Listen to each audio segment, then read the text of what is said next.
Hi there again, it's your favourite uncle, Matt Gemmell, quite possibly. Apologies for the slightly unkempt appearance. I was on holiday recently with my family and did that thing where you don't use the beard trimmer whilst you're away, and by the end of the week you're going back to the airport and you don't bother, and then you get home and you think, it's autumn and I might just keep this. So the winter face warmer is in progress. Perhaps I may still shave it off, but there you go.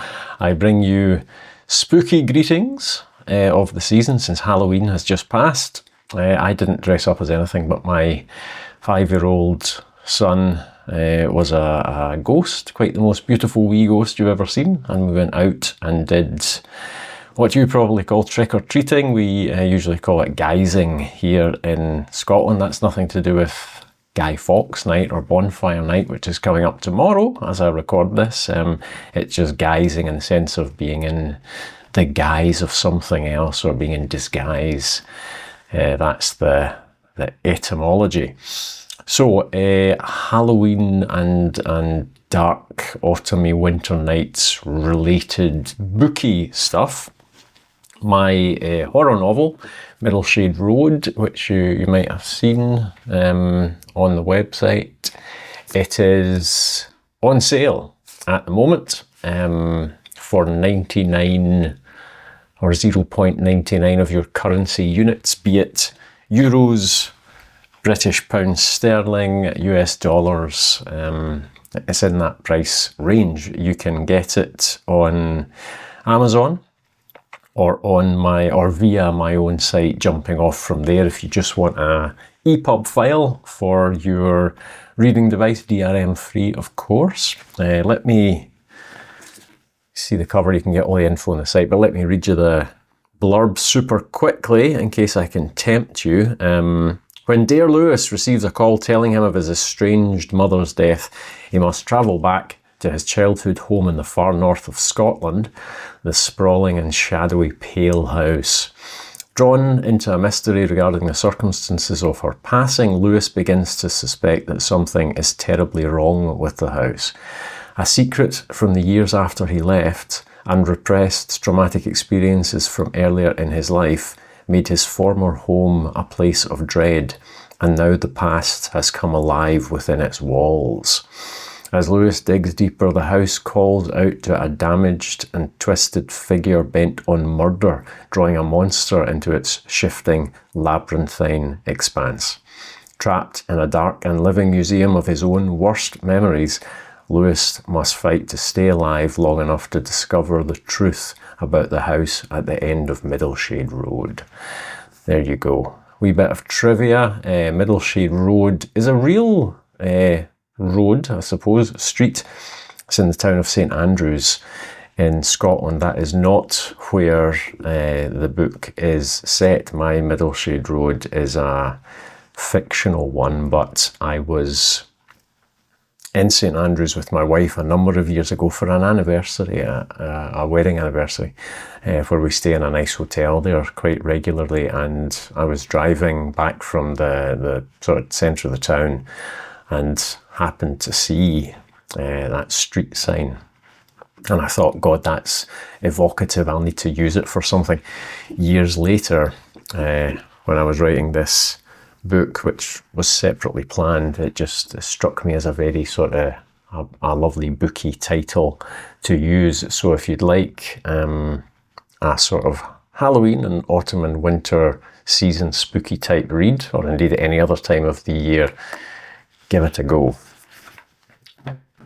It's evidently in print as well. If you like that sort of thing, you can get that via Amazon, and you can also grab the ISBN for the book from my site and just order it at your local bookshop or ask your library to get it as well. That should all be perfectly possible.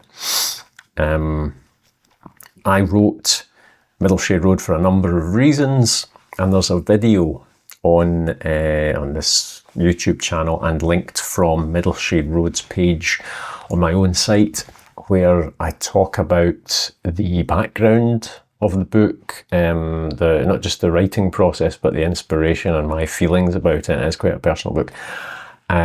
So you can certainly go and watch it and listen to that if you would like. But one of the core reasons it's in the genre that it's in is because I've always been a huge lover of the spooky story, sort of supernatural and horror genre. I was a Stephen King sort of laddie, and Dean Koontz, and Peter Straub, and so forth, and of course Poe and Lovecraft, and a whole constellation of writers in those overlapping subgenres that sort of centre in a particular place.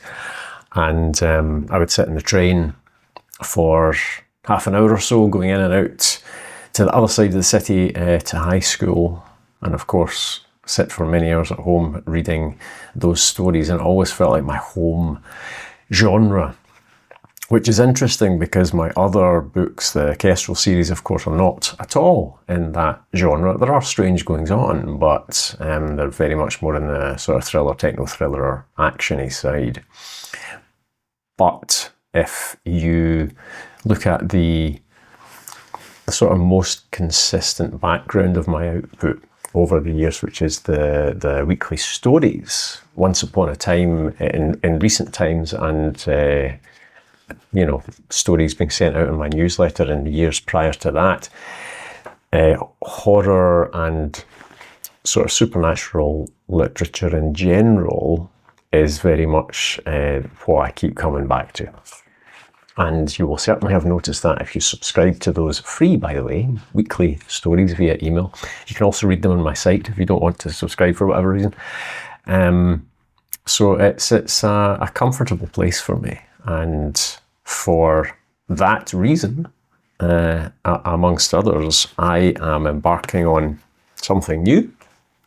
Kestrel is not going away. The next Kestrel novel, which is book 4 in the series, is very much in the planning stages. I've got the title, I've got the basic thrust of the story, I've got a number of details of plot, the characters, I've got the cover art done early, so don't worry, Kestrel fans, Kestrel will return, as it says in the back of every Kestrel book.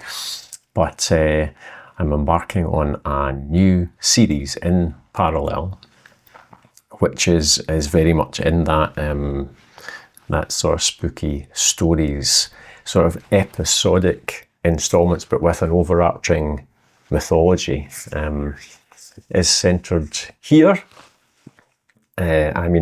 Scotland in general, rather than the city of Edinburgh, and its inspirations come from my own weekly stories, from the novels and writers I mentioned earlier, rather for the novels of the writers I mentioned earlier, and from the sort of type of episodic television that has spooky stories that I very much enjoy.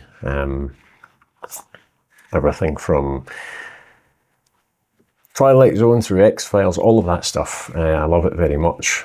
I find that it fires my imagination, and it's the stuff I think about the most. So, yes, a new series, which I'm going to be sharing more about in videos over the coming weeks and months, as the first installment in that series grows, gets closer and closer to completion and release, which is pretty exciting. I hope you will tune in for those videos and join me on this journey, because it really is, as I say, the genre that I feel most destined to write in and feel most comfortable in. And the evidence of that is in the bulk of my output, if not in word count, then at least in number of installments with the weekly stories and so forth. I will be sharing series titles and book title for the first one, cover art as well. That's all already well done. Very excited about it. I think it's looking good.